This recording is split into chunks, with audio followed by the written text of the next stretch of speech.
What's up, everybody? It's James here from the Sawyer Family Reviews channel. Today is Wednesday, March 5th, 2025, and this is the possible return of the weekly comic book pickups videos. Every week I buy comic books. I get them for myself. I get them for my kids. I get them at Queen City Comics in Fairfield, Ohio. Zip code 45014. If you're in the area and into comic books, check out that comic shop while you're over there. Head a mile down the road and check out the toy department. Why don't you? I haven't done one of these in like months, I don't think. I've just been so busy. But I wanted to get back to it. I felt this morning like, you know what? I'm going to record a comic video today, and I'm going to see if I can get back on track. Who knows if I will or not, but this is one right here. I'm actually excited about an upcoming event in comics, which we'll get into as we get through these books. So that's one of the reasons why I'm like, well, now would be kind of a fun time to jump in, as I'm kind of looking forward to something coming out, which some of you may have already guessed what it's going to be, but we'll see what it is. So let's see what we got in here. First up, we've got some older books for Blaze. I didn't have anything new for him this week. He's the toughest one to get for now because there's very little that he reads that's current. I get back issues mostly for him. So I grabbed him, since I got Gracie 2 things, I got Keaton 2 things, I grabbed him 2 things. I got Spider-Man Chapter 1, numbers 2 and 3. This is back when John Byrne did sort of a retelling of the original Spider-Man stories back in 1998. So I grabbed a couple of these just because I thought they'd be kind of fun. Just a fun kind of pick up and sort of what if John Byrne had done these stories, what it would look like had John Byrne done them, kind of stuff, I guess, something like that. But it's just classic Spidey, you know, and he loves Spidey, so why not? These were originally $2.50 each. I want to say they were like $2.99 in the back issue bins, so not that much more. Everything else is pretty current. That's in here today. Next up, I got these for Keaton. He had found out about this Knights versus Samurai story. Keaton's probably the one that has the most current books he's reading. He reads all those Transformers things. He's doing Turtles of Grayskull. He now wants to do this Knights versus Samurais because Keaton loves like knight stuff. He does all these Mythic Legion customs and all that stuff. I got him the first issue. The 6th issue came out today, and then the 5th issue was still on the racks. I have to find 2, 3, and 4 somehow. These are part of, I think McFarlane produces these, yeah. The stories are by David Dastmalchian and art by Fetty Melee. I don't know. So I don't know what it's about. I don't know anything about it, but I mean, it's got knights and samurais. What more can you say?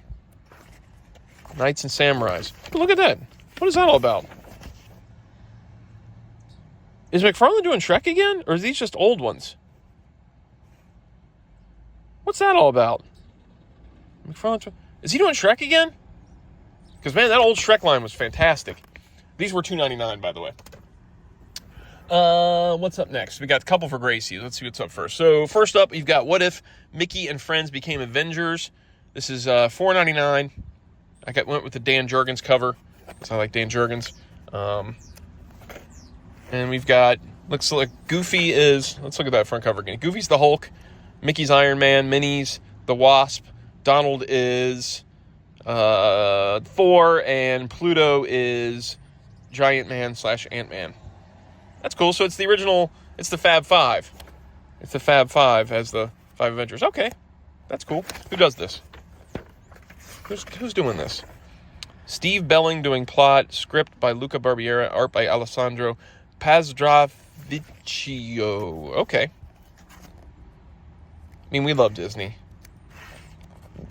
Gracie and I especially. We're Disney bros.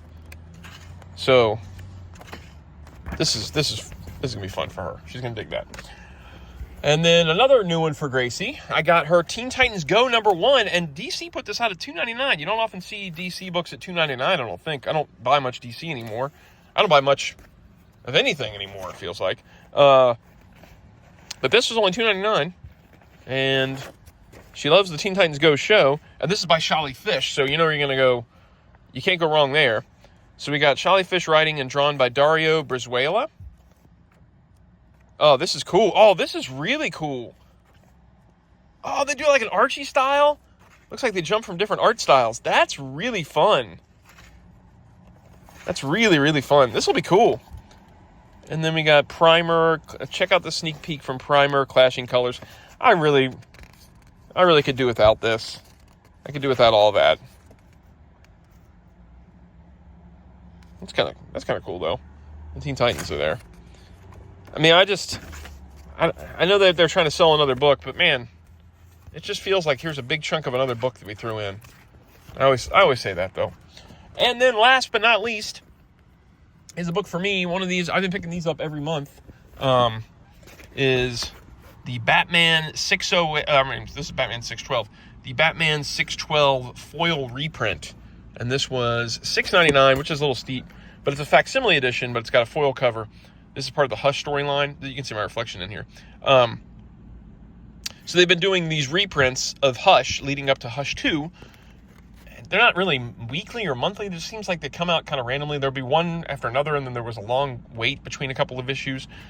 So I've been picking these up just to kind of get me hyped again for Hush. I do love facsimiles because they have the original ads in there. And I went with the foils because the foils are really neat covers. Hush. Let's talk about Hush for a minute. I was reading Hush as it was coming out, and I was hyped for Hush. Me and Troy, and even my wife, my wife was reading it, I think even. We were all kind of reading it at once and trying to see what was happening. It's like one of the only times Bobby has read comics is when she was reading this with me and kind of getting in on the mystery thing with me. So she'd know what I was kind of talking about. But especially me and Troy. This person's beeping their horn out here. So that's cool. Especially Troy, we were going through and we were debating what was what and who was Hush. And this was such a fun read as it was coming out. Hush itself, as a collected story, not the greatest. It's got a beautiful art by Jim Lee. It's got a very lackluster ending, in my opinion. This story is super old, so I don't feel like I have to say spoiler warnings, but when they teased Jason Todd's return, this is before there was anything about Red Hood or anything like that.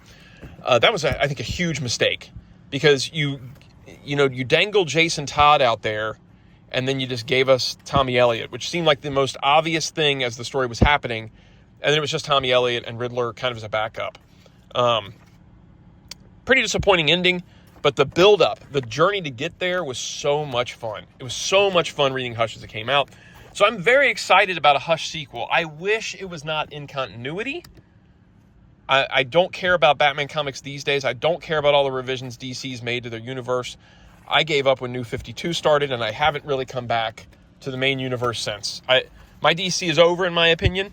I am going to read Hush 2 just because of how much I loved Hush 1, but I think it's a mistake to make it in current continuity because a lot of times these companies are selling for trade paperbacks. They're selling to be in bookstores. They're not selling for single issues. They're not selling to bring in new readers nowadays. It feels like they're mostly selling variant covers and collected editions. That's what they're building towards.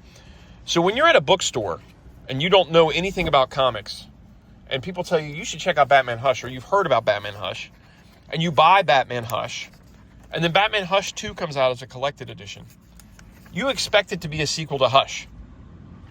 It's not going to be a direct sequel to Hush because they've gotten years and years of continuity in between and multiple universe changes since then. So much has changed between Batman Hush 1 and what they're doing now that I think it's going to be hard to sell those two as collected editions because they won't really work, in my opinion, with them being set in current continuity. So there's that. That all being said, I am excited for Hush 2. I'm excited to check it out. I can't wait to see Jim Lee's art. I wasn't a humongous Jim Lee. I liked Jim Lee. I wasn't a huge fan of Jim Lee until Hush came out, and I loved his work on Hush. So, that is it for this week. Sorry for the long-winded video there. What is your opinion on Hush 2? Do you think it should be set in current continuity, or do you think it truly should be a sequel to the original Hush and ignore everything that's come out since? There's been a lot that's happened with the Hush character since that book came out. A lot of stuff I don't even know because I wasn't reading it. There's a lot of stuff about the current DC that I don't give a crap about. So a lot of that stuff's not going to make sense to me. So that's just my opinion. All right? Signing off on this one. Maybe I'll see you guys next week. Take it easy. Goodbye.